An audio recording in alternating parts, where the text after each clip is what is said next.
Muhasabah Ramadan bersama Ustazah.com. Bismillahirrahmanirrahim. Assalamualaikum warahmatullahi ta'ala wabarakatuh. Alhamdulillahirrabbilalamin. Wabihi nasta'in. Wa ala rasulillah. Wa ala alihi wa sahbihi wa man walah. Tuan-tuan dan puan-puan, muslimin muslimat yang rahmati Allah sekalian, Alhamdulillah kita diberikan peluang oleh Allah Subhanahu Wa Taala untuk kita sama-sama bertemu sekali lagi dalam slot ini untuk sama-sama kita muhasabah, kita hayati bersama-sama perjalanan kita dalam meniti hari-hari dalam bulan Ramadan ini. Muslimin dan muslimat yang rahmati Allah sekalian, sebagian orang pada hari ini dia melihat bulan Ramadan itu sebagai satu bulan yang memberikan kesusahan, satu bulan yang membebankan dia.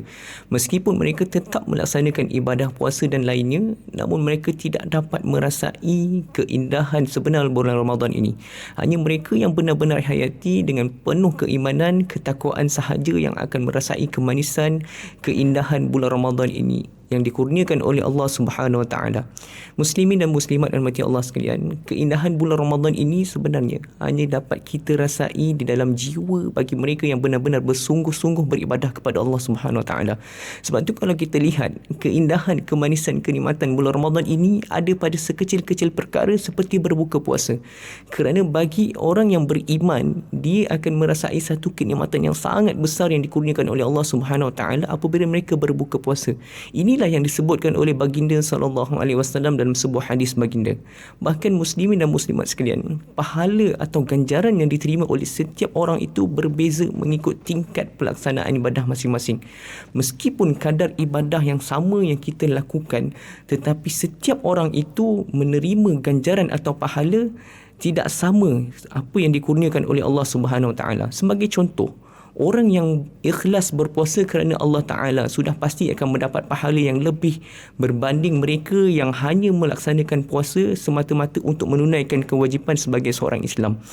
Orang yang berpuasa sewaktu bekerja akan lebih banyak mendapat pahala puasanya berbanding orang yang hanya duduk di rumah sahaja.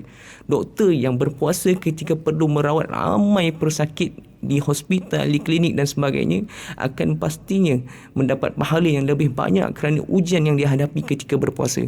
Ada orang yang sehingga terpaksa berbuka puasa di dalam kereta, di dalam kenderaan, di luar daripada tempat tinggalnya kerana tuntutan kerja, sudah pasti akan mendapat pahala yang lebih daripada Allah Subhanahu Wa Taala. Sebab itu kalau kita lihat ulama usul iaitu Imam Izzuddin bin Abdul Salam mengatakan bahawa beza pahala dua amalan yang serupa itu bukan kerana amalan itu, tetapi tambahan pahala diperolehi oleh setiap orang itu kerana kesusahan yang dihadapi ketika dia mengerjakan ibadah tersebut.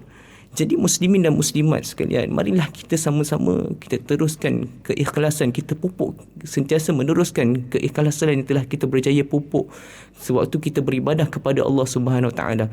Yakinlah sesungguhnya Allah Maha mendengar dan melihat setiap apa yang kita lakukan kepadanya, dan mudah-mudahan kita sentiasa mendapat rahmat dan redha Allah Subhanahu Wa Taala. Jadi setakat itu sahaja untuk renungan kita bersama pada kali ini. Aqulu qawli hadza wa astaghfirullahalazim wa lakum. Assalamualaikum warahmatullahi taala wabarakatuh.